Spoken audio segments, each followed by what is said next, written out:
नमस्कार मित्रांनो. आज आपण बालमानसशास्त्र या विषयाच्या संदर्भात मध्ये आपण आज पी-वाय-क्यू याबद्दल चर्चा करणार आहोत. मित्रांनो, तुमच्या भरभरून प्रतिसादामुळं पण ही गुरुजी बॅच जी लॉन्च केलेली होती, या गुरुजी बॅचला अनेकांनी भरभरून प्रतिसाद दिलेला आहे. तुमचा असाच उदंड प्रतिसाद आम्हाला बळ देणारा ठरला. कारण नुकत्याच दीपावलीच्या सुट्ट्या होत्या. या दीपावलीच्या सुट्ट्यामध्ये आमचे शिक्षक बांधव आपल्याला क्वालिफाईड व्हायचा यासाठी अनेक मार्ग शोधत होते. त्यामध्ये आम्ही खास तुमच्यासाठी लाईव्ह प्लस रेकॉर्डेड असा ऍप आतापर्यंत आम्ही घेऊन आलेला होता. आणि यासाठी महाराष्ट्रातल्या अनेक गुरुजींनी आमच्यावर विश्वास ठेवला आणि आमच्यावर विश्वास ठेवून त्या गुरुजींनी आपलं मानसशास्त्र असेल किंवा त्यांच्या सिलेबससाठी असलेला जीएसचा भाग असेल, हे सगळंच आम्ही तुम्हाला गुरुजी बॅच मध्ये दिलेलं आहे. यामध्ये पहा, तुम्हाला अंकगणित, इंग्लिश, मराठी, जीएस पूर्ण आणि त्याचबरोबर बुद्धिमत्ता यासारखे सगळे विषय आम्ही तुम्हाला दिलेले आहेत. आणि याशिवाय लक्षात घ्या, पूर्ण बाल मानसशास्त्र जे आहे ते बाल मानसशास्त्र कंप्लीट केलेलं आहे. त्याचबरोबर बाल मानसशास्त्रावर आधारित आपल्याला आज पी-वाय-क्यू घ्यायचा आहे. तुमचा असाच प्रतिसाद तुमच्या परीक्षेपर्यंत असू द्यात. मित्रांनो, तुमच्या प्रतिसादामुळं आपण इथपर्यंत म्हणजे अभ्यासाची गती इतकी वाढवलेली आहे. प्रत्येक विषय संपला की आपण पी-वाय-क्यू यावर आपण परीक्षेपर्यंत भर देत आहोत. तसंच आजचा पी-वाय-क्यू आपला बाल मानसशास्त्राच्या संदर्भातला असेल. तर बाल मानसशास्त्राच्या संदर्भातला पी-वाय-क्यू एक पाहता, संपूर्ण बाल मानसशास्त्र हा विषय लाईव्ह प्लस रेकॉर्डेड हे केवळ आणि केवळ तुम्हाला ₹299 मध्ये हा ऍप देण्यात आलेला आहे. लक्षात घ्या, आतापर्यंत जरी तुमचं हे सगळं बुडालेलं असेल, बाल मानसशास्त्राचे काही चॅप्टर बुडालेले असतील, तर मित्रांनो ही बॅच रेकॉर्डेड बॅच आहे. लाईव्ह प्लस रेकॉर्डेड आहे. 30 गुणासाठी आपल्याला संपूर्ण बाल मानसशास्त्र ठेवण्यात आलेलं आहे. आता या संपूर्ण बाल मानसशास्त्राच्या आधारावर आपल्याला काय करायचं लक्षात घ्या. यामध्ये तुम्हाला पूर्ण विषय कंप्लीट करून देण्यात आलेला आहे. त्याचबरोबर जोपर्यंत परीक्षा होत नाही तोपर्यंत आपल्याला संपूर्ण बाल मानसशास्त्रावर आधारित आपल्याला रोजच्या रोज पी-वाय-क्यू या माध्यमातून आपण हा विषय अगदी सोपा करून घेणार आहोत. आणि हा विषय फक्त तुम्हाला ₹299 मध्ये देण्यात आलेला आहे. यासाठी तुम्हाला प्ले स्टोअर मध्ये जायचं आहे आणि प्ले स्टोअर मध्ये जाऊन तुम्हाला Rathod academy, Rathod MPC academy नाही, राठोड अकॅडमी हा ऍप डाउनलोड करायचा आहे. आणि तिथं जाऊन डाउनलोड केल्याच्या नंतर तुम्हाला सगळे कोर्सेस दिसून येतील. यावेळी तुम्हाला संपूर्ण बाल मानसशास्त्र या बाल मानसशास्त्राच्या अनुषंगाने पण आजचा जो पी-वाय-क्यू पुढे नेतोय, पाहूया त्यातला एक एक प्रश्न. बघा, त्याचा पहिला प्रश्न आपला, अध्यापन चांगले होण्याच्या दृष्टीने अध्यापकाने पुढील पैकी कोणत्या क्षमता विकसित करून अध्यापन करावे. अगोदर एक लक्षात घ्या, मानसशास्त्रासारखा विषय काय लक्षात, मानसशास्त्राच्या विषयामध्ये आपण काय लक्षात घ्यायचं आहे. आपल्या हे डी-एड किंवा बी-एड म्हणजे जे आपण प्रशिक्षणार्थी होतो, आपण प्रशिक्षण घेत होतो, शिक्षक होण्यासाठी जेव्हा प्रशिक्षण घेत होतं, तेव्हा या शब्दांचा वापर अध्यापन किंवा अध्ययन, अध्यापक, अध्ययनार्थी. अध्यापक म्हणजे शिकवणारा शिक्षक, अध्ययनार्थी विद्यार्थी, अध्यापन म्हणजे शिकवणे, अध्ययन म्हणजे शिकणे. बघा, अध्यापन चांगले होण्याच्या दृष्टीने अध्यापकाने पुढील पैकी कोणत्या क्षमता विकसित करून अध्यापन करावे. जर एखाद्या शिक्षकाला, एखाद्या अध्यापकाला असं वाटत असेल, मी जे शिकवतोय ते माझं अध्यापन हे अतिशय प्रभावी व्हावं आणि ते अध्यापन प्रभावी होण्यासाठी त्या अध्यापकाने कोणत्या क्षमता विकसित केल्या पाहिजे. ऑप्शन नंबर 1, कृतीद्वारे विविध विषय हाताळणे. बरोबर आहे. पण जे शिकवतोय ते जर तुम्ही कृतीच्या माध्यमातून दाखवत असाल, कृतीद्वारे तो जर विषय तुम्ही हाताळत असाल, त्या पण तुमचं प्रभावी होऊ शकतं. म्हणजे पहिलं विधान बरोबर सांगता येईल. दुसरं, केलेल्या अध्यापनाचे मूल्यमापन त्रयस्थपणे करणे. तुम्ही जे अध्यापन केलेलं आहे त्या अध्यापनाचं मूल्यमापन तुम्हाला त्रयस्थपणे करायचं आहे. म्हणजे आपलं मूल्यमापन, आपलं शिकवलेलं अध्यापनात आपण जो घटक, जो विषय, जे विषयांश आपण शिकवलेला आहे त्याचं मूल्यमापन त्रयस्थपणे केलं तरच आपलं अध्यापन प्रभावी होऊ शकतं. हे सुद्धा विधान अगदी बरोबर आहे. त्यानंतर अध्ययनार्थ्यांचे म्हणणे ऐकून घेणे. बिलकुल. जेव्हा तुम्ही वर्गामध्ये अध्यापन करत असाल, तर अध्यापन करत असताना विद्यार्थ्यांना अनेक समस्या असतात. त्यात अनेक त्यांना प्रश्न निर्माण झालेले असतात. त्यावेळी अध्ययनार्थ्यांचे म्हणणे सुद्धा आपल्याला ऐकून घेणं. पण शिकवायला म्हणजे आपलंच सगळं खरं आहे असं नाही. एखाद्या वेळेस विद्यार्थ्याला समस्या निर्माण झालेली असेल, त्याचंही म्हणणं तुम्हाला ऐकून घ्यावं लागेल. हेही विधान बरोबर आहे. अध्ययनार्थी आणि पालक यांच्याशी जिव्हाळ्याचे संबंध निर्माण करणे. बिलकुल. कारण जोपर्यंत अध्ययनार्थी आणि पालक या दोघांमध्ये तुम्ही जिव्हाळ्याचे संबंध निर्माण करत नाही, तोपर्यंत आपलं अध्यापन प्रभावी आपण म्हणू शकणार. मग आता यापैकी तुम्हाला कोणतं ऑप्शन बरोबर आहे बघा. अ, ब आणि क. अ, ब, क. मला वाटतं चारही ऑप्शन बरोबर आहेत. म्हणून तुमचं उत्तर असेल, याचं करेक्ट उत्तर असेल ऑप्शन क्रमांक 4. अ, ब, क, ड. वरील सर्वच विधाने प्रभावी अध्यापनासाठी अगदी बरोबर आहेत किंवा या क्षमता अगदी बरोबर आहेत. ऑप्शन क्रमांक 4 हे तुमचं उत्तर असेल. पुढचा प्रश्न बघू. खालीलपैकी कोणत्या प्रतिमानामुळे विद्यार्थ्यांच्या भावनिक विकासाला मदत होऊन विद्यार्थी संयमाने वागतात, तणाव असलेल्या परिस्थितीशी समतोल दाखवतात व आवश्यक तेथे पुढाकार घेऊन मदत करतात? मित्रांनो, सगळ्यात अगोदर आपल्याला प्रश्न समजला पाहिजे. प्रश्न जर समजला, पण उत्तरापर्यंत बरोबर जाऊ शकतो. आता लक्षात घ्यायचं काय म्हणलेलं आहे. खालीलपैकी कोणत्या प्रतिमानामुळे हे 4 प्रतिमानं तुम्हाला दिलेली आहेत. व्यक्ती विकासाचे एकूण तुम्हाला 4 प्रतिमानं इथं सांगितलेले आहेत. खालीलपैकी कोणत्या प्रतिमानामुळे विद्यार्थ्यांच्या भावनिक विकासाला मदत होऊन विद्यार्थ्यांच्या संयमाने वागतात किंवा तणाव असलेल्या परिस्थितीशी समतोल दाखवतात व आवश्यक तेथे पुढाकार घेऊन मदत करतात. मग हे प्रतिमान व्यक्तिगत विकास प्रतिमान आहे का? वर्तन परिवर्तन प्रतिमान आहे का? ज्ञान प्रक्रियाकरण प्रतिमान आहे का? किंवा सामाजिक आंतरक्रिया प्रतिमान आहे का? हो. जर तुम्हाला एकट्याच्या संदर्भात वैयक्तिक पर्सनली विचारलेला आहे, पर्सनलाइज प्रश्न आहे. त्यामुळं आता इथं तुम्हाला कोणत्या मनामुळे विद्यार्थ्यांच्या भावनिक विकासाला मदत होते आणि तो विद्यार्थी संयमाने वागतो. तणावग्रस्त परिस्थिती जरी असली, तो समतोल दाखवतो. आवश्यक तेथे पुढाकार घेऊन मदत करतो. ही गोष्ट फक्त आणि फक्त व्यक्तिगत विकास प्रतिमानामध्ये येऊ शकते. आणि व्यक्तिगत विकास प्रतिमानामध्ये अनेकांनी योगदान दिलेलं आहे. कार्ल रॉजर्स असेल किंवा जॉन गॉर्डन असतील, विल्यम उंट असतील, यांनी व्यक्तिगत विकासाची प्रतिमाने तयार करत असताना यावेळी त्याचे वेगवेगळे भाग करून या सगळ्यांनी एकत्रित येऊन व्यक्तिगत विकास प्रतिमान हे त्यांनी संशोधित केलेलं आहे. तर वर्तन परिवर्तन प्रतिमानामध्ये काय? स्वतःच्या वर्तनात चुका किंवा बरोबर किंवा चांगलं याबद्दल तुम्हाला सांगता येईल. ज्ञान प्रक्रियाकरण प्रतिमान म्हणजे संपादन करणं आणि सामाजिक आंतरक्रिया प्रतिमान म्हणजेच जेव्हा तुम्ही सोशल मध्ये समाजामध्ये वावरत असतात, जे शाळेत तुम्हाला मिळालेल्या त्या शाळेतला तुम्ही समाजामध्ये कसा ऍप्लिकेशन उपयोजन करता, ते सामाजिक आंतरक्रिया प्रतिमानात सांगितलं जातं. पण इथं काय सांगितलं गेलंय, की विद्यार्थ्यांच्या भावनिक विकासाला मदत होते. व्यक्तिगत विकासामुळं भावनिक विकासाला मदत होते. विद्यार्थी संयमानं वागतो. तणावग्रस्त परिस्थिती असली तरी स्वतःला तो समतोल साधतो आणि आवश्यक तेथे पुढाकार घेऊन मदत करतो. हे प्रतिमान तुमचं, माफ करा, व्यक्तिगत नाहीये हे वर्तन परिवर्तन प्रतिमान आहे. ऑप्शन क्रमांक 2 स्वतःच्या वर्तनात केलेला पर्सनलाइज आहे. त्यामुळं वर्तन परिवर्तन प्रतिमान, व्यक्तिगत विकास प्रतिमान हे वेगळं असू शकेल. व्यक्तिगत विकास प्रतिमानात एकूण 4 प्रतिमानं सांगितली गेली. त्यामध्ये ही गोष्ट बसत नाही. वैयक्तिक गोष्ट फक्त वर्तनात होऊ शकते. म्हणून उत्तर असेल वर्तन परिवर्तन प्रतिमान हे ऑप्शन क्रमांक 2 तुमचं उत्तर असेल. पुढचा प्रश्न बघूया. जेव्हा विद्यार्थ्यांच्या वैशिष्ट्यांचा विकास करून त्यांचे भाव जीवन अधिक समृद्ध केले जाते व त्याद्वारे सामाजिक वातावरण व एकूण पर्यावरणाशी सर्जनशील संबंध प्रस्थापित करण्यास मदत केली जाते, तेव्हा खालीलपैकी कोणत्या प्रतिमानाचा उपयोग होतो? आता बघा तुम्हाला काय सांगितलेलं आहे.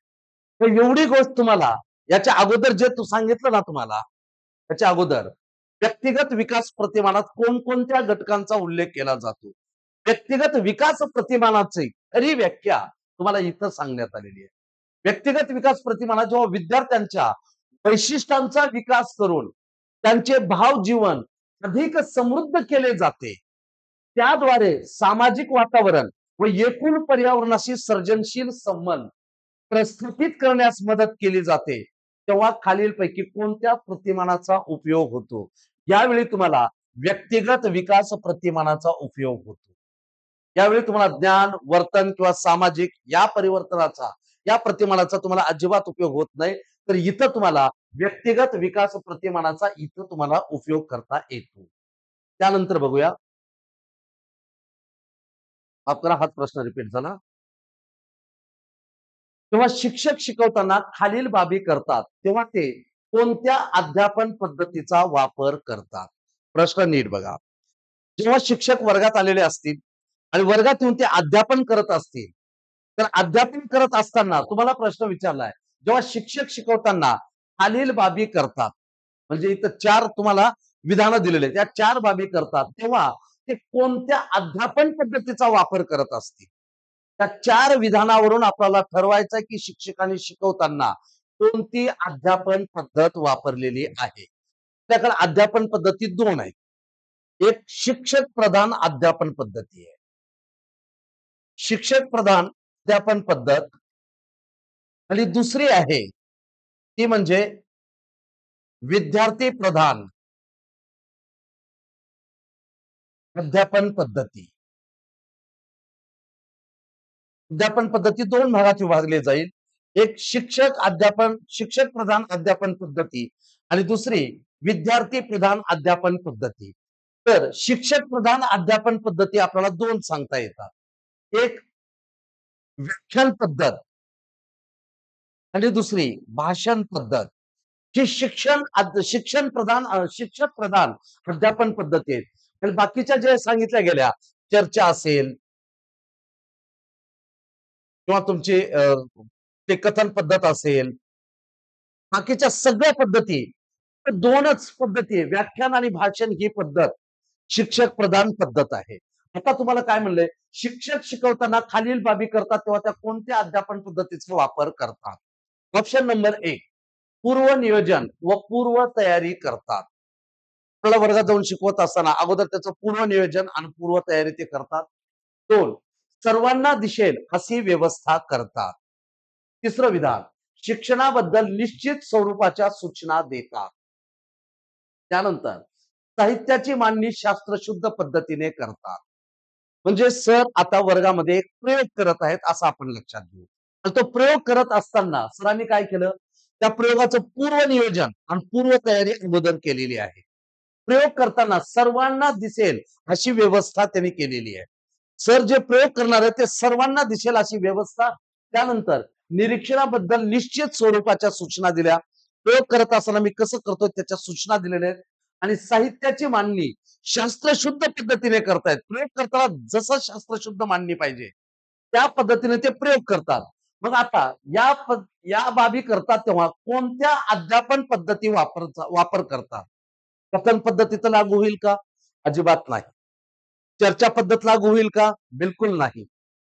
प्रयोग दिग्दर्शन पद्धत लागू होईल का? बिलकुल. कारण हा आधारच प्रयोगाचा आहे. उद्गामी अवगामी पद्धत इथं काहीही गरजेची नाही. ऑप्शन क्रमांक 3 हे तुमचं करेक्ट उत्तर असेल. त्यानंतर पुढे या. तर आता पुढचा प्रश्न काय तुमचा? जेव्हा समस्यांचा शोध घेऊन त्यांचे निराकरण करण्याची क्षमता, म्हणजे एखादी समस्या निर्माण झालेली असेल, समस्यांचा शोध घेऊन त्यांचे निराकरण म्हणजे सोडवण्याचा प्रयत्न करणे. समस्या निर्माण झाली म्हणून गोंधळून नाही जायचं. समस्या जरी निर्माण झालेली असेल, तेव्हा समस्यांचा शोध घेऊन त्यांचे निराकरण करण्याची क्षमता विद्यार्थ्यामध्ये विकसित केली जाते. असा विद्यार्थी तुम्हाला घडवायचा आहे, की ज्या विद्यार्थ्याच्या समोर समस्या निर्माण झाल्या असतील, तर त्या समस्या सोडवण्याची क्षमता त्यानं विकसित केली पाहिजे. विद्यार्थ्यामध्ये ती विकसित केली जाते. तसेच प्राप्त माहितीचे विश्लेषण व वर्गीकरण करून त्यातून संकल्पना विकसित करण्याची क्षमता विद्यार्थ्यामध्ये विकसित केली जाते. तेव्हा खालीलपैकी कोणत्या प्रतिमानाचा उपयोग केला जातो? मित्रांनो, जर नीट तुम्ही वाचत असाल तर एक गोष्ट तुमच्या लक्षात येत असेल. तर चारही प्रतिमानाचे प्रकार आहेत. वर्तन परिवर्तन प्रतिमान, सामाजिक आंतरक्रिया प्रतिमान, व्यक्तिगत विकास प्रतिमान, ज्ञान प्रक्रियाकरण प्रतिमान. तुम्हाला प्रतिमानाचे मॉडेल सांगतायत, मॉडेल्स आहेत ते, म्हणजे प्रतिमानाचे हे प्रकार तुम्हाला सांगता येतील. तर या चार प्रकारापैकी एवढा डाटा कोणत्या प्रतिमानात बसेल?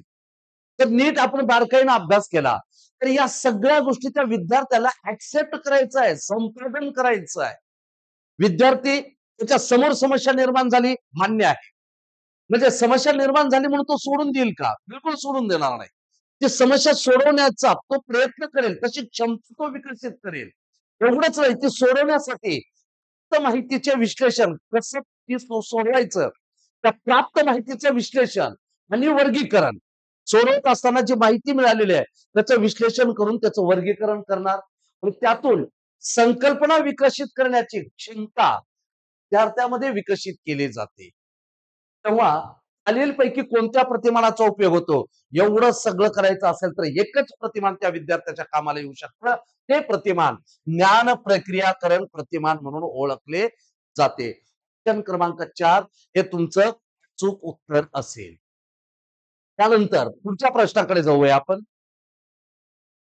संभवनीयता व्यवस्थापन प्रतिमान, आत्मनियंत्रित शैथिल्य प्रतिमान, मानसिक तणाव कपातीकरण, आत्मविश्वास प्रशिक्षण प्रतिमान आणि प्रत्यक्ष प्रशिक्षण प्रतिमान ही सर्व प्रतिमाने खालीलपैकी कोणत्या कुळात समाविष्ट होतात? बघा तुम्हाला प्रश्न काय विचारलेला आहे. तुम्हाला इथं प्रतिमानाचं चक्क वर्गीकरणच करून सोडलेलं आहे आणि वर्गीकरण करून काय म्हणलेलं आहे, हे सर्व प्रतिमाने खालीलपैकी कोणत्या कुलात समाविष्ट होतात? कोणकोणते?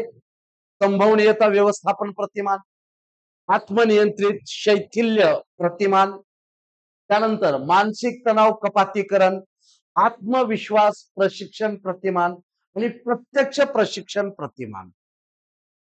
हे ज्ञान प्रक्रियाकरण प्रतिमान असू शकेल का? नाही. याचं उदाहरण आपण याच्या अगोदरच बघितलेलं आहे. व्यक्तिगत विकास प्रतिमानाचं हे उदाहरण होऊ शकतं का? नाही. व्यक्तिगत विकासाचं सुद्धा हे प्रतिमान होऊ शकत नाही. वर्तन परिवर्तन प्रतिमाने होऊ शकेल का? की सामाजिक आंतरक्रिया प्रतिमाने होऊ शकतात. हे सगळं एकाच कुलात समाविष्ट करण्यात आलेलं आहे. म्हणजे संभवनीयते व्यवस्थापन प्रतिमान, प्रोबॅबिलिटी म्हणजे हे काय असणार आहे, आपल्या वर्तनात येणार आहे. त्याच्यानंतर आत्मनियंत्रित शैथिल्य प्रतिमान, आत्मनियंत्रण, स्वतःवर नियंत्रण ठेवायचं आहे. वर्तन तुमचं कसं आहे त्यावर ते अवलंबून असेल. त्यानंतर मानसिक तणाव कपातीकरण स्वतःलाच करायचं आहे. म्हणजेच तुमच्या वर्तनातला बदल इथं अपेक्षित आहे. त्याच्यानंतर आत्मविश्वास प्रशिक्षण प्रतिमान, स्वतःचा आत्मविश्वास हे फक्त आणि फक्त आपण आपल्या वर्तनात दाखवून देत असतो. आणि त्याच्यानंतर प्रत्यक्ष प्रशिक्षण प्रतिमान, ही सर्व प्रतिमाने एका कुलात असतात. ते कुल म्हणजे वर्तन परिवर्तन प्रतिमाने. वर्तन परिवर्तन प्रतिमानामध्ये या सर्वांचा समावेश झालेला आपल्याला दिसून येतो किंवा या सर्वांचा समावेश वर्तन परिवर्तन प्रतिमानात आहे. आता यानंतर पुढचा प्रश्न बघा.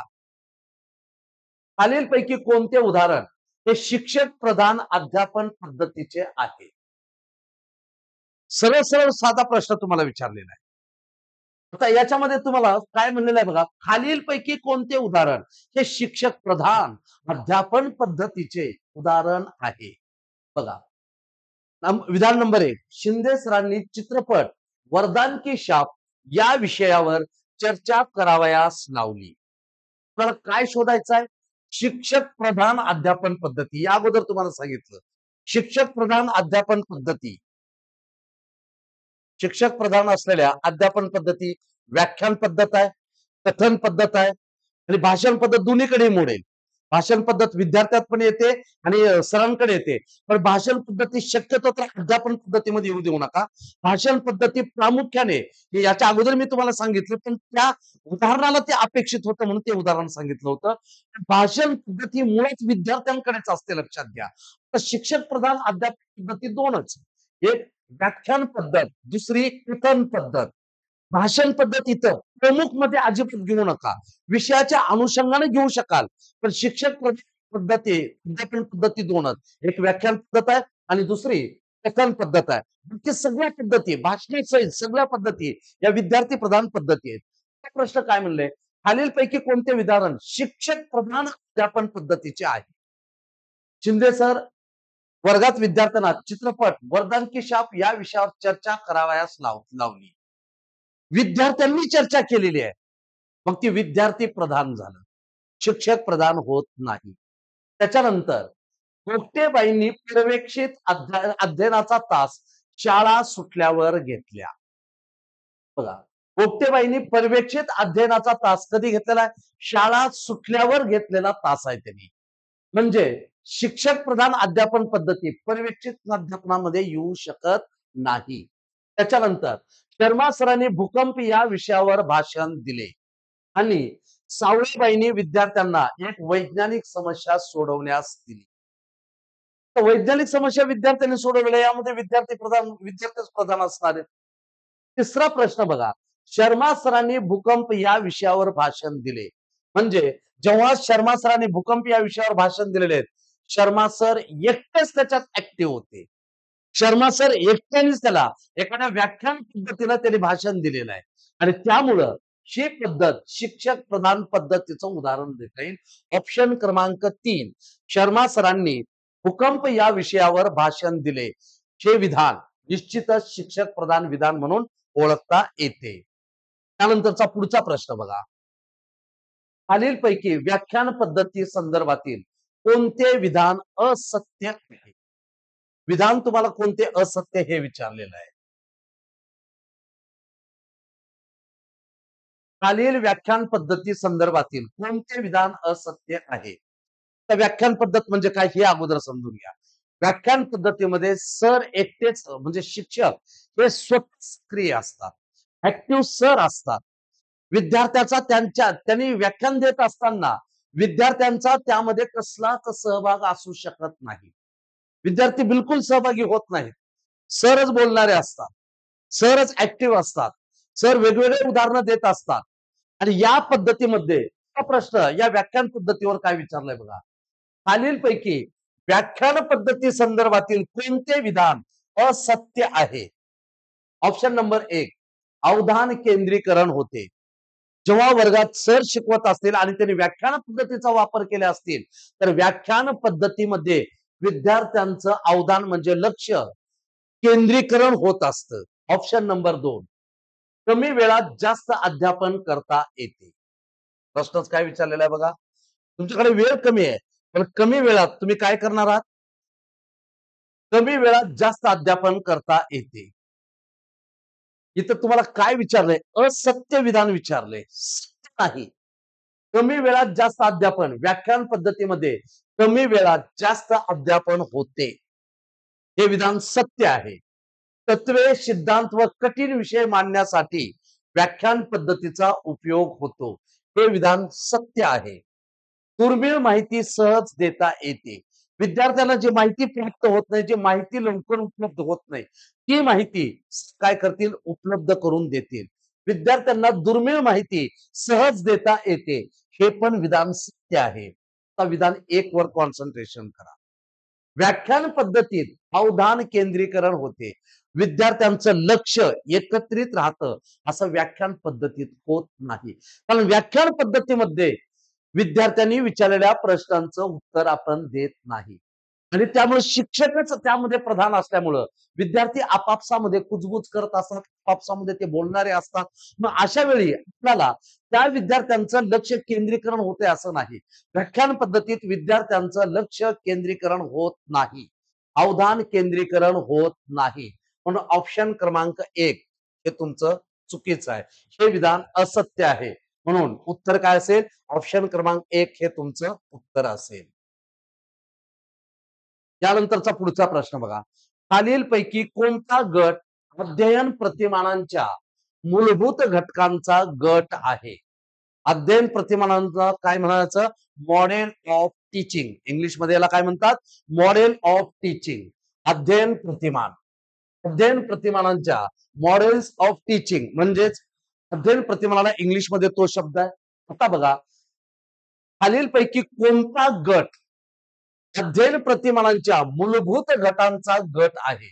मित्रांनो, अध्ययन प्रतिमानाचे मूलभूत घटक एकूण 5 आहेत आणि हे 5 घटक मानसशास्त्रामध्ये 2 मानसशास्त्रज्ञांनी मांडलेला आहे. एक आहे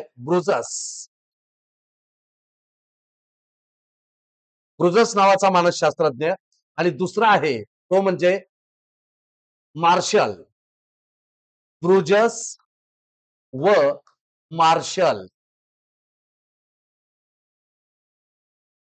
ब्रुजेस व मार्शल या 2 मानसशास्त्रज्ञाने तुमच्या अध्यापन प्रतिमानामध्ये मूलभूत घटक एकूण 5 सांगितलेले आहेत. आता बघूया ब्रुजेस व मार्शल यांनी सांगितलेले 5 घटक आहेत का? अध्ययन प्रतिमानांच्या मूलभूत घटकांचा गट ओळखायचा आहे, ज्यामध्ये 5 असतील. तर इथं दिलेल्यामध्ये 5 जरी नसतील, 3-4 जरी असतील, तर तो गट आपल्याला ओळखायचा आहे. कशामध्ये? अध्ययन प्रतिमानांच्या मूलभूत घटकांचा गट. मूलभूत घटकांचा गट ब्रुजस व मार्शल या 2 मानसशास्त्रज्ञांनी तयार केलेला आहे. नंबर 1 उद्देशबिंदू, संरचना, सामाजिक प्रणाली, सहाय्यभूत प्रणाली.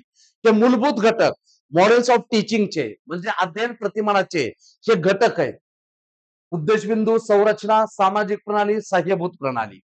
दुसरा गट संरचना, पद्धती, उद्देशबिंदू, सामाजिक प्रणाली. उद्देशबिंदू, संरचना, नुसत्या पद्धती आणि सहाय्यभूत प्रणाली. त्याच्यानंतर उद्देशबिंदू, संरचना, पद्धती, आधुनिक अध्यापन नाही. आता नीट बघा, मूलभूत घटकांचा जो गट आहे तर तुम्हाला अध्ययन प्रतिमानांचा मूलभूत घटकांचा गट कोणी मांडलेला आहे? ब्रुजस व मार्शल यांनी अध्ययन प्रतिमानामध्ये मूलभूत घटक आपल्याला सांगितलेले आहेत आणि हे मूलभूत घटक एकूण 5 आहेत. त्यातला पहिला हाच उद्देश बिंदू, पहिला घटक झाला. दुसरा म्हणजे हेच उद्देशबिंदू, संरचना, सामाजिक प्रणाली, सहाय्यभूत प्रणाली. 5वा जे आहे ते प्रक्रियेचे तत्वे. 5वा घटक कोणता सांगितलाय त्यांनी? प्रक्रियेचे तत्वे. उद्देशबिंदू, संरचना, सामाजिक प्रणाली, सहाय्यभूत प्रणाली. 1, 2, 3, हे 4 आणि हे 5. अध्ययन प्रतिमानात मूलभूत घटक एकूण 5 आहेत आणि हे 5 घटक कोणी सांगितलेले आहेत? ब्रुजस व मार्शल यांनी सांगितलेले आहेत.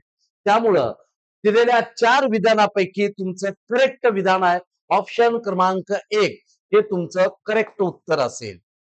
कोणतं? ऑप्शन क्रमांक 1 हे तुमचं करेक्ट उत्तर असेल. उद्देशबिंदू, संरचना, सामाजिक प्रणाली, सहाय्यभूत प्रणाली हे काय? अध्ययन प्रतिमानाचे मूलभूत घटक. आणि मानसशास्त्रामध्ये अध्ययन प्रतिमानाचे एकूण मूलभूत घटक 5 सांगितलेले आहेत आणि हे 5 घटक सांगणारे मानसशास्त्रज्ञ कोण आहेत? ब्रुजस व मार्शल यांनी सांगितलेले आहे. यानंतर पुढचा प्रश्न बघा. शालेय अध्यापनाचे प्रतिमान म्हणजेच मॉडेल ऑफ स्कूल लर्निंग कोणी शोधून काढली? प्रश्न नीट बघा, एकाच ओळीचा प्रश्न आहे. प्रश्नाचं नावच काय? शालेय अध्यापनाचे प्रतिमान. मराठीत काय म्हणू आपण याला? शालेय अध्यापनाचे प्रतिमान. त्यालाच इंग्लिश मध्ये म्हणतात मॉडेल ऑफ स्कूल लर्निंग. ते कोणी शोधून काढलेले आहे? कोणतं? शालेय अध्यापन प्रतिमान किंवा शालेय अध्यापनाचे प्रतिमान शोधून काढणारा मानसशास्त्रज्ञ कोण? Option number 1 Scriven. Option number 2 Cronbach. Option number 3 स्पे आणि option number John B Carroll. हे 4ही मानसशास्त्र आहेत. लक्षात घ्या, मानसशास्त्रज्ञ. त्या 4ही मानसशास्त्रज्ञांच्या बद्दल तुम्हाला प्रश्न काय विचारले? मॉडेल ऑफ स्कूल लर्निंग किंवा शालेय अध्यापनाचे प्रतिमान. मानसशास्त्रामध्ये हे प्रतिमान कोणत्या मानसशास्त्रज्ञाने शोधून काढलेले आहे? शालेय अध्यापनाचे प्रतिमान हे प्रतिमान शोधून काढणाऱ्या मानसशास्त्राचं नाव आहे, मानसशास्त्रज्ञाचं नाव आहे जॉन बी कॅरोल. तर काय असेल तुमचं? जॉन बी कॅरोल यांनी हे शोधून काढलेलं आहे. त्यामुळं ऑप्शन क्रमांक 4 हे तुमचं अचूक उत्तर असेल. यानंतरचा प्रश्न बघा.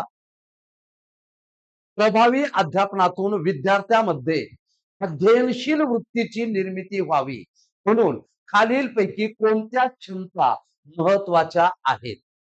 तर इथं तुम्हाला काही एबिलिटीज दिलेल्या आहेत. क्षमता तुम्हाला देण्यात आलेल्या आहेत. आणि कशासाठी त्या क्षमता आहेत? जर वर्गात जाऊन अध्यापक किंवा शिक्षक प्रभावी अध्यापनातून विद्यार्थ्यामध्ये अध्ययनशील वृत्ती जेवढं तो शिकवत आहे, वर्गात जो पाठ्यांश जो घटक तो शिकवत आहे, तो प्रभावी अध्यापनातून विद्यार्थी असा घडला पाहिजे, तो अभ्यास केलाच पाहिजे, अध्ययन केलंच पाहिजे. अध्ययनशील वृत्तीची निर्मिती व्हावी. प्रत्येक शिक्षकाला असं वाटतं, की त्या शिक्षकाने आपण जे अध्यापन करतो ते प्रभावी झालं पाहिजे. प्रभावी होण्यासाठी जर आपलं अध्यापन प्रभावी झालेलं असेल, तर एक गोष्ट लक्षात घ्या, आपलं अध्यापन प्रभावी झालं म्हणजे विद्यार्थी अध्ययनशील वृत्ती बाळगलेला आहे. मग अशा वेळी तुम्हाला प्रश्न काय विचारले? प्रभावी अध्यापनातून विद्यार्थ्यांमध्ये अध्ययनशील वृत्तीची निर्मिती व्हावी म्हणून खालील कोणत्या क्षमता महत्वाच्या आहेत? प्रभावी अध्यापनासाठी विद्यार्थ्याला ते कळावं यासाठी कोणत्या क्षमता गरजेच्या आहेत? नंबर 1, चिकित्सक वृत्ती निर्माण व्हावी. अगदी बरोबर आहे. विद्यार्थ्यांमध्ये ही वृत्ती आलीच पाहिजे. कोणती? चिकित्सक वृत्ती विद्यार्थ्यात आलीच पाहिजे. स्वतंत्र विचार करण्याची क्षमता निर्माण व्हावी. अगदी बरोबर. विद्यार्थ्यामध्ये स्वतंत्र विचार करण्याची क्षमता निर्माण झाली पाहिजे, तर आपलं अध्यापन प्रभावी आहे. निर्विवेक बुद्धी निर्माण होणे. निर्विवेक बुद्धी म्हणजे आपण त्याला सदसद विवेक बुद्धी म्हणतो. निर्विवेक बुद्धी निर्माण व्हावी. बिलकुल. समस्येची उकल करण्याची कुवत निर्माण व्हावी. अगदी बरोबर. जर चारही विधानं बरोबर असतील, ऑप्शन क्रमांक 4 हे त्याचं उत्तर असेल. ऑप्शन क्रमांक 4. अ, ब, क, ड सर्वच. तर चारही विधानं अगदी बरोबर आहेत. यानंतरचा प्रश्न बघूया. खालीलपैकी कोणत्या प्रतिमानाचे उद्दिष्टे हे ज्ञानात्मक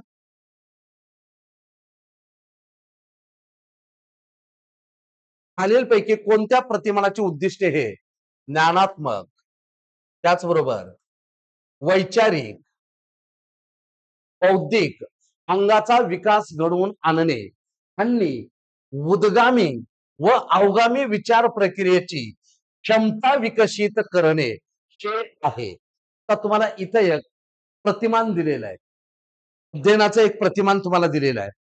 या 4 पैकी एक प्रतिमान असं आहे, की ज्या प्रतिमानामध्ये एवढ्या गोष्टी घडून येणार आहेत. प्रश्नच काय विचारले? खालीलपैकी कोणत्या प्रतिमानाचे उद्दिष्टे या 4 प्रतिमानापैकी कोणत्या प्रतिमानाचे उद्दिष्ट हे ज्ञानात्मक, वैचारिक आणि बौद्धिक तिन्ही गोष्टी एकत्रित आणल्या. ज्ञानात्मक, वैचारिक, बौद्धिक या अंगाचा विकास घडवून आणणे आणि उद्गामी अवगामी विचार प्रक्रियेची क्षमता विकसित करणे. म्हणजेच विद्यार्थ्याला या सगळ्या गोष्टी जर एकत्रित ग्रहण करायच्या असतील, तर या 4 पैकी कोणतं प्रतिमान असेल?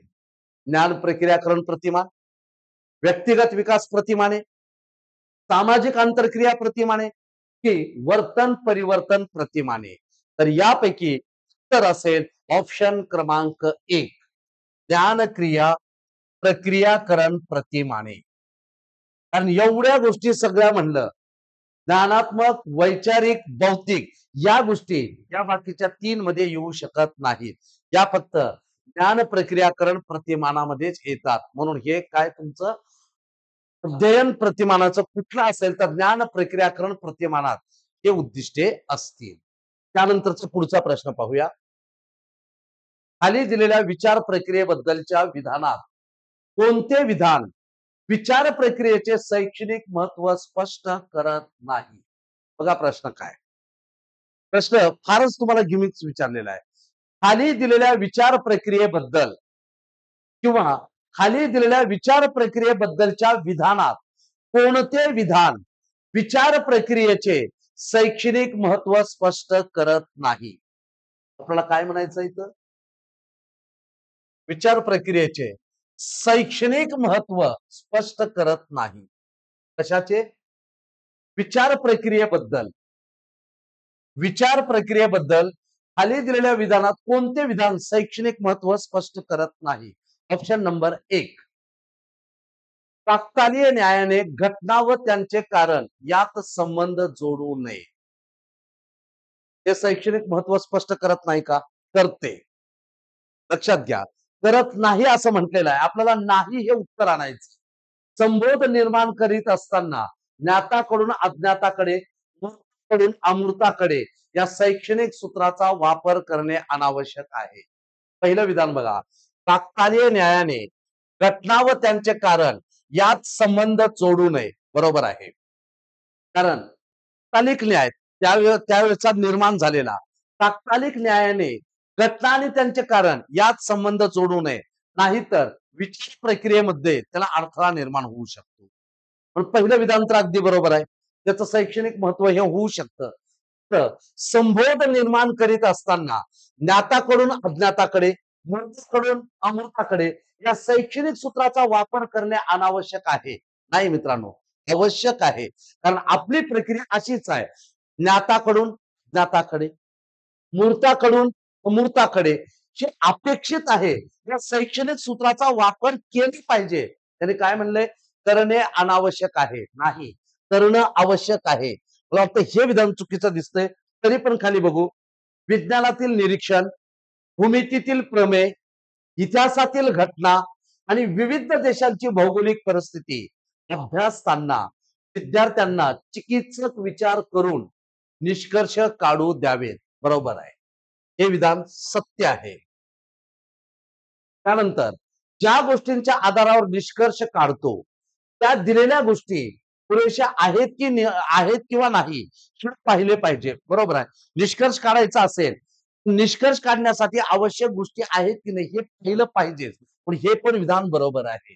म्हणजे यापैकी चुकीचं विधान कोणतं ठरू शकतं? विधान नंबर 2.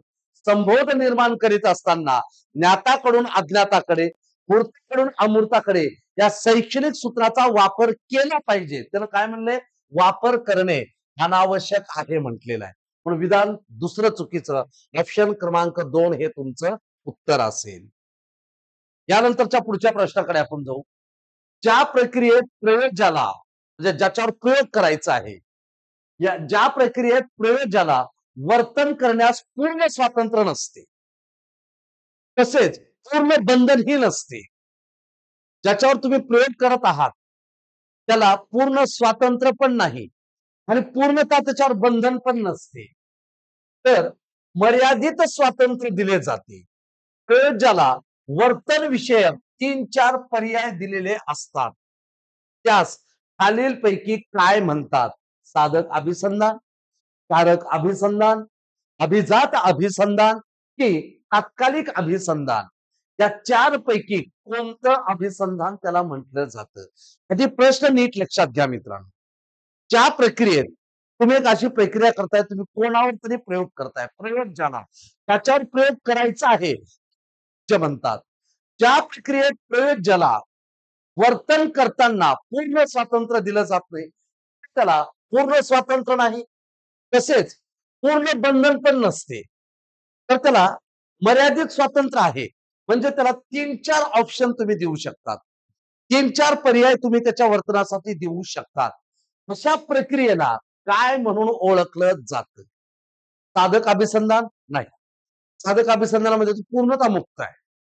कारक अभिसंधान यात तो पूर्ण मुक्त राहत नाही.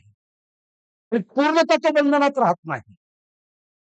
अभिजात अभिसंधान आणि तात्कालिक अभिसंधान या 3 मध्ये 1, 2, 3 यामध्ये काही अभिसंधानामध्ये ते पूर्णतः बंदिस्त असतात, काही मध्ये त्यांना पूर्ण स्वातंत्र्य देण्यात आलेलं आहे. काही वेळा दोन्हीही दिलेलं असतं. परंतु कारक अभिसंधानामध्ये तसं नाही. कारक अभिसंधानामध्ये ज्याच्यावर तुम्ही प्रयोग करत आहात ना त्याला पूर्ण स्वातंत्र्य नसतं आणि पूर्ण बंधनही नसतं. मर्यादित त्याला बंधनं असतात. त्याला 3-4 ऑप्शन पर्यंत बंधनं दिली जातात. म्हणजे परवानगी दिली जाते, मोकळीक दिली जाते. उदाहरणार्थ सर्कस असेल तर या सर्कशीतला कोणताही प्राणी असेल त्या प्राण्याला ट्रेनिंग देत असताना त्याला पूर्णतः बंधन नसतं. पूर्णतः स्वातंत्र्य नाही. त्याला 3-4 ऑप्शन जसं तडी उगारलेला असेल तर उडी मारून दाखवायचं, चाबूक उगारला तर गुरगुरल्यासारखं करायचं. याचा अर्थ त्याला 3-4 ऑप्शन पर्यंत त्याला काय देण्यात आलेलं आहे? स्वातंत्र्य दिलेलं असेल. त्याला कोणता प्रयोग म्हणून ओळखायचा? कारक अभिसंधान. हे कारक अभिसंधानाचं उदाहरण आहे. काहीच नाही कळलं तर लक्षात घ्यायचं. त्याच्यावर तुम्ही प्रयोग करत आहात त्याला एकतर पूर्ण स्वातंत्र्य नाही, पूर्ण बंधन पण नाही. त्याला मर्यादित स्वातंत्र्य आहे. 3-4 पर्यायापर्यंत त्याला स्वातंत्र्य देण्यात आलेलं असतं. अशा प्रक्रियेला काय म्हणतात? तर त्याला कारक अभिसंधान असं म्हटलं जातं. म्हणून ऑप्शन क्रमांक 2 हे तुमचं करेक्ट उत्तर असेल. तुमचा प्रश्न बघा. डॉक्टर आर्मस्ट्रॉंग यांनी शास्त्र किंवा विज्ञान या विषयाच्या अध्यापनासाठी त्यांनी विद्यार्थ्यांच्या तर्कशुद्ध विचारांचा विकास होण्यासाठी खालीलपैकी कोणती पद्धती शोधून काढली? आपल्याला काय बघायचं इथं? त्यांनी कोणती पद्धती शोधून काढलेली आहे? कोणी?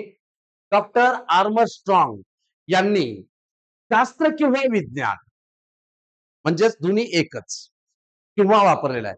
शास्त्र किंवा विज्ञान त्या विषयाच्या अध्यापनासाठी त्यांनी विद्यार्थ्यांच्या तर्कशुद्ध विचारांचा विकास होण्यासाठी खालीलपैकी कोणती पद्धत शोधलेली आहे? चर्चासत्र, परिसंवाद, संशोधन, व्याख्यान. 4 पर्याय बघितल्या लक्षात येईल की विज्ञानासारख्या विषयाला यापैकी कोणती पद्धत गरजेची असेल? चर्चासत्रातून विज्ञानाचा अभ्यास होईल का किंवा प्रयोग होईल का? नाही होऊ शकणार. परिसंवाद, विज्ञानाच्या प्रत्येक गोष्टीवर तुम्ही परिसंवाद घडवून नाही आणू शकत. ही पद्धत तुम्हाला उपयोगाची असू शकणार नाही. तर राहिलं संशोधन आणि व्याख्यान. प्रयोगामध्ये निष्कर्ष महत्वाचा आहे. नुसतं व्याख्यान देऊन चालत नाही. निष्कर्ष, सत्यता पडताळली पाहिजे. म्हणून संशोधन ही पद्धत बरोबर आहे. आणि ही पद्धत डॉक्टर आर्मस्ट्रॉंग यांनी विज्ञान किंवा शास्त्र यांच्या अभ्यासासाठी ही पद्धत शोधून काढलेली आहे. प्रश्न नीट बघा. डॉक्टर आर्मस्ट्रॉंग यांनी शास्त्र किंवा विज्ञान या विषयाच्या अध्यापनासाठी आणि विद्यार्थ्यांच्या तर्कशुद्ध विचारांचा विकास होण्यासाठी संशोधन ही ही पद्धत त्यांनी शोधून काढली. म्हणून उत्तर असेल संशोधन. ऑप्शन क्रमांक 3 तुमचं करेक्ट उत्तर आलं. यानंतर पुढचा प्रश्न पाहूया. खाली दिलेल्या विधानामध्ये संवेदना विषयीचे कोणते विधान योग्य नाही? मित्रांनो, आपल्याला योग्य नाही यावर भर द्यायचा. आता खाली तुम्हाला इथे 4 विधानं दिलीत. कशाबद्दल? संवेदनेबद्दल. संवेदना याबद्दल तुम्हाला किंवा संवेदना या विषयाबद्दल तुम्हाला 4 विधानं दिलेली आहेत. संवेदनेबद्दल दिलेल्या 4 विधानात कोणते विधान चुकीचे आहेत ते ओळखायचं आहे. म्हणजे योग्य नाही, चुकीचं विधान दिलेलं आहे ते तुम्हाला ओळखायचं आहे. ऑप्शन नंबर 1, बाह्य उद्दीपकासंबंधी प्राथमिक स्वरूपाची मानसिक प्रक्रिया म्हणजे संवेदना. बरोबर. कारण तुम्ही चॅप्टर जर नीट वाचलेला असेल तर या ओळीचा अर्थ नीट कळेल. संवेदना आपण शिकलेला आहोतच. संवेदना म्हणजे काय लक्षात घ्या. बाह्य उद्दीपकासंबंधी प्राथमिक स्वरूपाची मानसिक प्रक्रिया. माझ्या हातात पेन आहे, बाह्य उद्दीपक आहे. या बाह्य उद्दीपकाबद्दल प्राथमिक गोष्टी कळाल्या, प्राथमिक स्वरूपाची मानसिक प्रक्रिया कळाली. बाह्य उद्दीपकाशिवाय तुम्हाला संवेदना होऊ शकत नाहीये, लक्षात घ्या.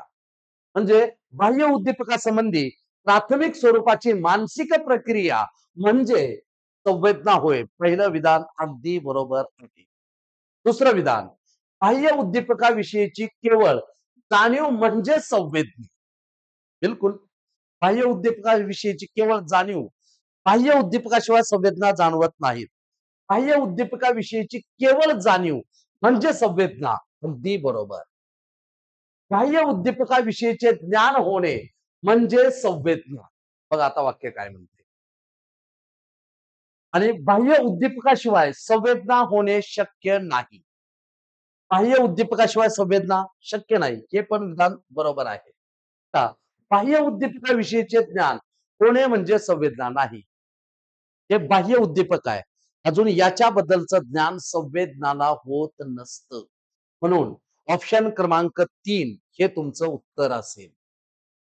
हे विधान योग्य नाही. बाह्य उद्दीपकाविषयीचे ज्ञान होणे, ज्ञान होत नाही. एकतर त्याची प्राथमिक स्वरूपाची मानसिक प्रक्रिया तयार होते. बाह्य उद्दीपकानं त्याची जाणीव होणं म्हणजे संवेदना आहे.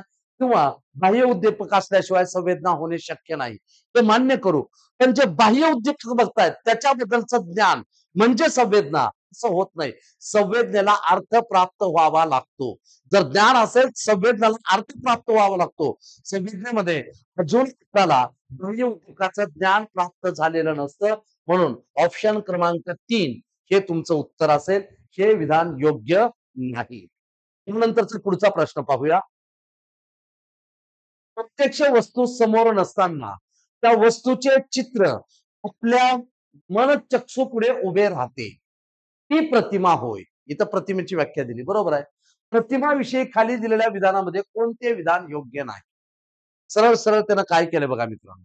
प्रतिमेची व्याख्या दिली. पहिल्या 2 ओळीत काय केले त्यानं? प्रतिमेची व्याख्या सांगितलेली आहे. आणि आता काय म्हणतंय?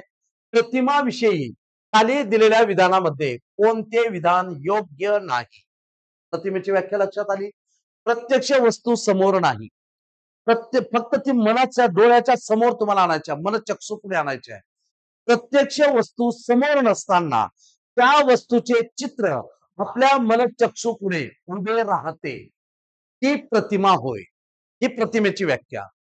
प्रतिमाविषयी खाली दिलेल्या विधानात कोणते विधान योग्य नाही? आता बघा ऑप्शन क्रमांक 1 प्रतिमा तयार होण्यासाठी ते अनुभव घेतलेला असणे आवश्यक आहे. बरोबर आहे.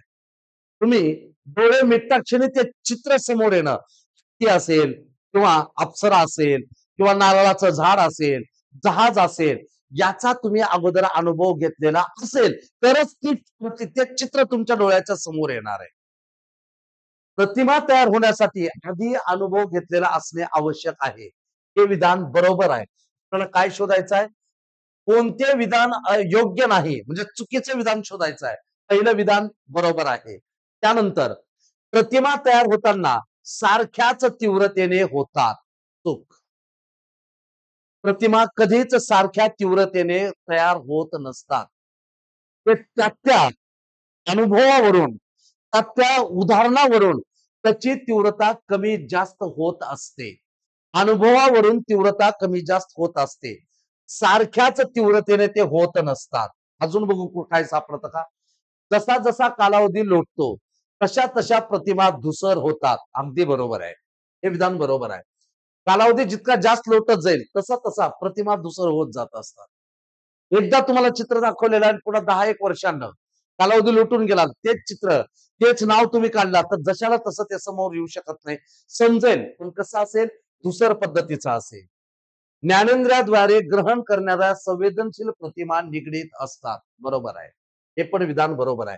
यातलं विधान चुकीचं कोणतं आहे? प्रतिमा तयार होताना सारख्याच तीव्रतेने होतात. चूक. प्रतिमा कधीच सारख्याच तीव्रतेने निर्माण होत नाहीत. पण ऑप्शन क्रमांक 3 हे तुमचं सॉरी ऑप्शन क्रमांक 2 हे तुमचं उत्तर असेल. पाहूया पुढचा प्रश्न. खालीलपैकी कोणत्या प्रतिमानाचे उद्दिष्टे हे विद्यार्थ्यांची वैशिष्ट्ये व सुप्त शक्तींचा शोध घेऊन विकास करणे, त्याद्वारे सामाजिक वातावरण व एकूण पर्यावरणाशी सर्जनशील संबंध प्रस्थापित करण्यास मदत करणे हे. बघा प्रश्न खूप मोठा दिलाय पण सोपा आहे. थोडस त्याच्या बुडाशी आपल्याला जायचं आहे. एवढ्यापैकी हे कोणत्या प्रतिमानाचं उदाहरण आहे? प्रतिमान नंबर 1 व्यक्तिगत विकास प्रतिमाने, 2 ज्ञान प्रक्रियाकरण प्रतिमाने, वर्तन परिवर्तन प्रतिमाने आणि सामाजिक आंतरक्रिया प्रतिमाने. मित्रांनो या अगोदर आपण वर्तन परिवर्तन प्रतिमानाचे उदाहरणं बघितलेले. ज्ञान प्रक्रियाकरण प्रतिमानाची उदाहरणे याच्या अगोदर बघितले. ते तो वरचं उदाहरण ज्ञान प्रक्रियाकरण प्रतिमानात येत नाही. वर्तन परिवर्तन प्रतिमानात पण येत नाही. आता राहिले 2 व्यक्तिगत आणि सामाजिक आंतरक्रिया प्रतिमाने. सामाजिक आंतरक्रिया प्रतिमाने याच्यात सामाजिक कुठला विचार आहे का बघा? नाही. खालीलपैकी कोणत्या प्रतिमानाचे उद्दिष्ट हे विद्यार्थ्यांचे वैशिष्ट्य व सुप्त शक्तींचा शोध घेऊन विकास करणे तसंच त्याद्वारे सामाजिक वातावरण व एकूण पर्यावरणाशी सृजनशील संबंध प्रस्थापित करणे हे आहे किंवा ते संबंध प्रस्थापित करण्यास मदत करणे हे आहे. हे उदाहरण सामाजिक आंतरक्रिया प्रतिमानाचं नाही तर हे उदाहरण आहे व्यक्तिगत विकास प्रतिमाने. यात पर्टिक्युलर एकाच विद्यार्थ्याच्या बद्दल हे सगळं त्यांनी सगळ्या विद्यार्थ्याला सांगू लागलेत. कॉमन त्यांनी सगळ्या विद्यार्थ्याला सांगितलं, पण हे सगळं एका विद्यार्थ्यामध्ये आलं पाहिजे. पण हे उदाहरण कशाचं आहे? व्यक्तिगत विकास प्रतिमानाचं हे उदाहरण आहे. आता व्यक्तिगत विकास प्रतिमाने 4 आहेत आणि हे 4 व्यक्तिगत विकास प्रतिमाने आपल्या मानसशास्त्रामध्ये या चौघांनी ठेवलेला आहे. Carl Rogers, George Brown, William Shifts, William Gordon आणि विल्यम उंट. बघा, कार्ल रॉजर्स, जॉर्ज ब्राउन व विल्यम शिफ्ट्स, विल्यम गॉर्डन आणि विल्यम उंट या लोकांनी व्यक्तिगत विकास प्रतिमानात योगदान दिलेले आहे. व्यक्तिगत विकास प्रतिमानाचे पुन्हा 4 प्रकार पडतात. त्याचं वर्गीकरण 4 भागात होतं आणि त्या 4 भागात या सगळ्यांनी आपापलं योगदान दिलेलं आहे. ते वरील उदाहरण कोणत्या प्रतिमानाचं आहे? तर वर दिलेलं उदाहरण हे व्यक्तिगत विकास प्रतिमानाचं उदाहरण म्हणून ओळखलं जातं. पुढचा प्रश्न पाहूया. खाली दिलेल्या अवबोधाच्या संबंधित विधानामध्ये कोणते विधान अयोग्य आहे? आता इथं खाली काय दिलेलं तुम्हाला? अवबोधासंबंधित काही विधानं दिलेले आहेत. अवबोध. अवबोध पण मानसिक प्रक्रियेमधला तो एक घटक आहे. तर इथं तुम्हाला 4 विधानं दिलेले आहेत. अवबोधाच्या संबंधात 4 विधानं दिलेले आहेत. या 4 विधानापैकी कोणते विधान अयोग्य आहे? जे विधान अवबोधाला लागू होऊ शकत नाही. ऑप्शन नंबर 1, अवबोध ही संवेदनेनंतरची पायरी आहे. बरोबर आहे. म्हणजे संवेदना होतात, संवेदनेला अर्थ प्राप्त होणं. संवेदनेनंतरची पायरी, अवबोध ही संवेदनेच्या नंतरची पायरी आहे. हे विधान बरोबर आहे. आता बघा, संवेदनेमध्ये मन क्रियाशील असते, तर अवबोधामध्ये निष्क्रिय असते. असं होऊ शकत नाही. कारण आधी संवेदना नंतर अवबोध आहे आणि अवबोधामध्ये मन हे कधीच निष्क्रिय असू शकत नाही. संवेदनेमध्ये मन क्रियाशील असते, तर अवबोधामध्ये सुद्धा ते क्रियाशीलच असते. ते निष्क्रिय असू शकत नाही. ते विधान चुकीचं आहे. बघू अजून कुठलं विधान चुकीचं सापडत का? संवेदना व अवबोध या दोन्हीही मानसिक प्रक्रियांच्या आधारे दीपक, ज्ञानेंद्रिय आणि मज्जा संस्था ही होत. बरोबर आहे. संवेदनेच्या अभावी अवबोध संभवतच नाही. बिलकुल. जर संवेदनाच नसेल तर अवबोध कसा होऊ शकेल? कारण संवेदनेनंतरची पायरी अवबोध आहे, पण संवेदनेचा अभावी अवबोध संभवतच नाही. हेही विधान बरोबर आहे. फक्त एक विधान याच्यात चुकीचं आहे. संवेदनेमध्ये मन क्रियाशील असते, तर अवबोधात निष्क्रिय असते. अवबोधात सुद्धा ते सक्रियच असतं, निष्क्रिय असत नाही. म्हणून ऑप्शन क्रमांक 2 हे तुमचं उत्तर आहे. हे विधान अवबोधासंबंधी चुकीचे विधान म्हणून वापरण्यात आलेले. त्यानंतरचा प्रश्न पाहूया. आपल्याला अनुकूल किंवा सोयीस्कर अशा गोष्टींना आपण मनात घर करून देतो आणि जे हवे ते मिळाले आहे असे गृहीत धरून चालतो. हे खालीलपैकी विचार प्रक्रियेतील कोणत्या दोषामुळे घडते? मित्रांनो, यासाठी अगोदर आपल्याला विचार प्रक्रियेचे घटक माहित करून घेणं गरजेचं. हे विचार प्रक्रियेचे घटक: निरीक्षणातले दोष, दूषित पूर्वग्रह, काकतालीय न्याय, इच्छानुगामी विचार. आता बघा, प्रश्न किती साधा सोपा तुम्हाला विचारलेला आहे आणि या 4 पैकी एक उत्तर तुम्हाला आणायला सांगितलं. आपल्याला अनुकूल किंवा सोयीस्कर जसं पाहिजे तसं आपल्याला अनुकूल किंवा सोयीस्कर अशा गोष्टींना आपण मनात घर करून देतो. ठीक आहे. आणि जे हवे आहे ते मिळाले आहे असे आपण गृहीत धरून चालतो. ते खालीलपैकी विचार प्रक्रियेतील कोणत्या दोषामुळे घडते? निरीक्षणातल्या दोषामुळे असं घडतं, की दूषित पूर्वग्रह असल्यामुळे असं घडतं, तात्कालीय न्यायामुळे असं घडतं, की इच्छानुगामी विचारामुळे असं घडतं. आता नीट लक्षात घ्या. पण जे हवं असं असेल, तुम्हाला एखादी सरकारी नोकरी पाहिजे असेल, तर सरकारी नोकरी पाहिजे आणि ती आपल्याला मिळाली आहे. आज ना उद्या आपली जॉईनिंग होणार आहे. या विचाराला आपण पुष्टी देतो काय करतोय? अशा विचाराला आपण पुष्टी देतोय. पुष्टी देतोय म्हणजे त्याला ज्या गोष्टीची इच्छा आहे, इच्छा आणि गरज दोन्ही एका जागी येतात. काय येतं? इच्छा, नोकरी आहे ही इच्छा आणि नोकरी मिळवणं ही तुमची गरज आहे. इच्छा आणि गरज दोन्ही एकत्रित आल्यानंतर विचार प्रक्रिया सुरू होते. इच्छानुगामी विचार प्रक्रिया. कोणती? इच्छानुगामी विचार प्रक्रिया. इच्छानुगामी विचार प्रक्रियेमध्ये अनुकूल आणि आपल्याला हवं असणाऱ्या गोष्टीला आपण सपोर्ट करत असतो. पण ते गृहीत धरतो. आपल्याला नोकरी मिळणारच आहे. कारण कट ऑफ मध्ये आपलं नाव आलेलं आहे. आपल्याला ती नोकरी मिळणारच आहे. म्हणजे अनुकूल आणि सोयीस्कर गोष्टी पण आपल्या मनामध्ये घर करून ठेवत असतो. दुसरी गोष्ट, जे मिळाले आहेत, आपल्याला हवं ते मिळालं असं गृहीत धरून आपण चालत राहतो. हो. निरीक्षणातला दोष आहे का? नाही. दूषित पूर्वग्रह आहे का? नाही. ताकताले आहे का? नाही. तर ही विचारसरणी कोणत्या दोषामुळे घडत असते? ही विचारसरणी इच्छानुगामी विचार या प्रक्रियेमुळे घडत असते. ऑप्शन क्रमांक 4 हे तुमचं करेक्ट उत्तर असेल. त्यानंतरचा प्रश्न पाहूया. खालीलपैकी कोणती प्रेरणा जीवशास्त्रीय प्रेरणा आहे? सत्ता प्रेरणा, संपादन गरज, मातृत्व आणि संलग्न गरज म्हणजे संलग्न गरज. यापैकी जीवशास्त्रीय प्रेरणा कोणती? तर पहिलं बघा, सत्ता प्रेरणा, संपादन गरज, संलग्न गरज. तिसरी आहे ती मातृत्व. जिथं जीव आहे तिथं मातृत्व. जिथं जीव आहे ती जीवशास्त्रीय प्रेरणा आहे. सत्ता, संपादन, संलग्न हे निर्जीव आहेत, लक्षात घ्या. आणि ही कोणती गरज? ही जीवशास्त्रीय प्रेरणा नाही. सत्ता प्रेरणा, संपादन गरज आणि संलग्न गरज ही सामाजिक प्रेरणा आहे. त्याला आपण काय म्हणू शकतो? त्याला आपण सामाजिक प्रेरणा हे नाव देऊ शकतो. देऊ शकतो म्हणण्यापेक्षा आहेत. ह्या कोणत्या प्रेरणेचे उदाहरण आहेत?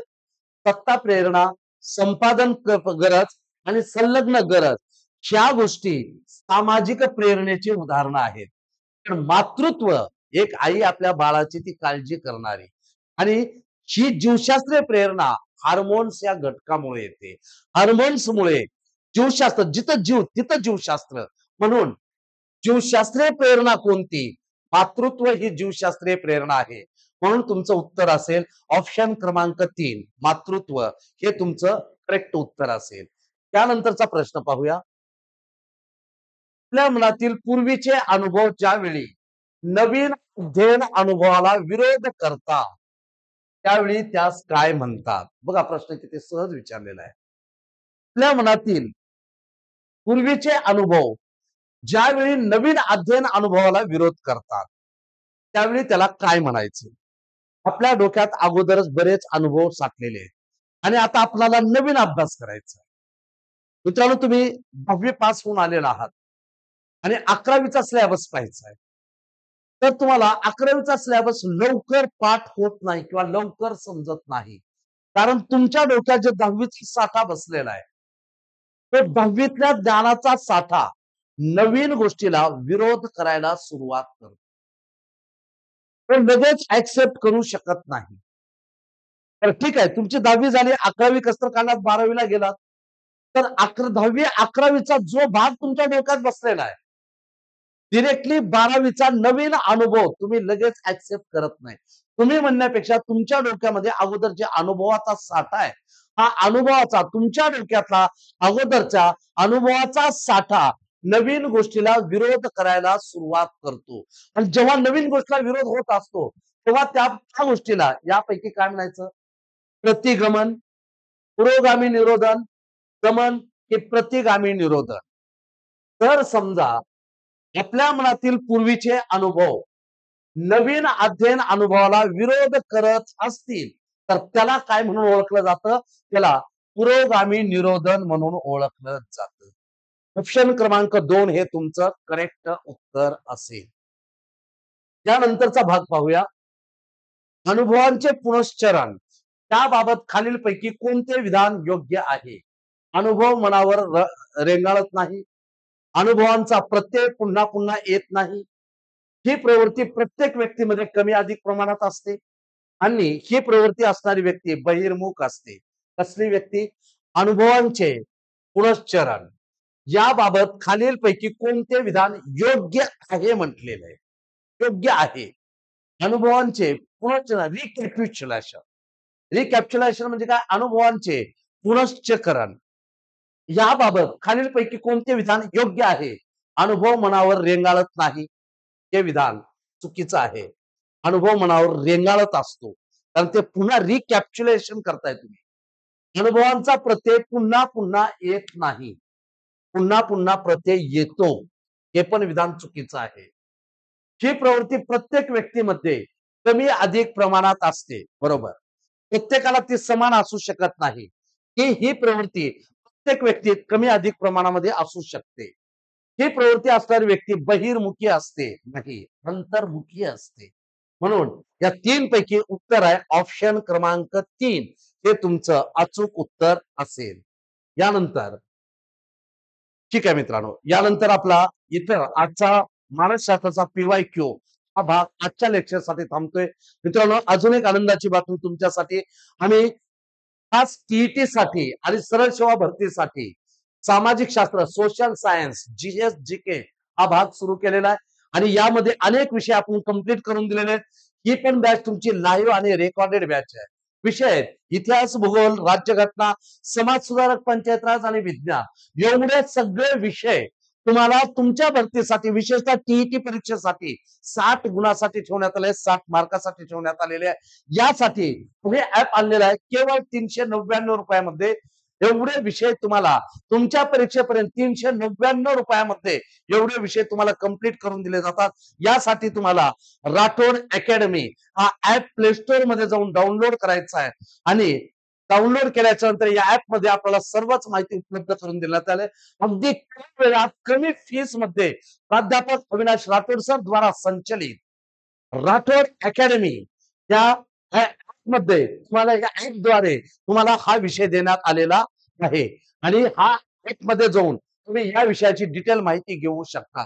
भेटूया पुन्हा अजून एकदा अशाच एका नवीन प्रश्नाच्या सिरीज सोबत उद्याच्या लेक्चर मध्ये. तोपर्यंत सर्वांना धन्यवाद मित्रांनो.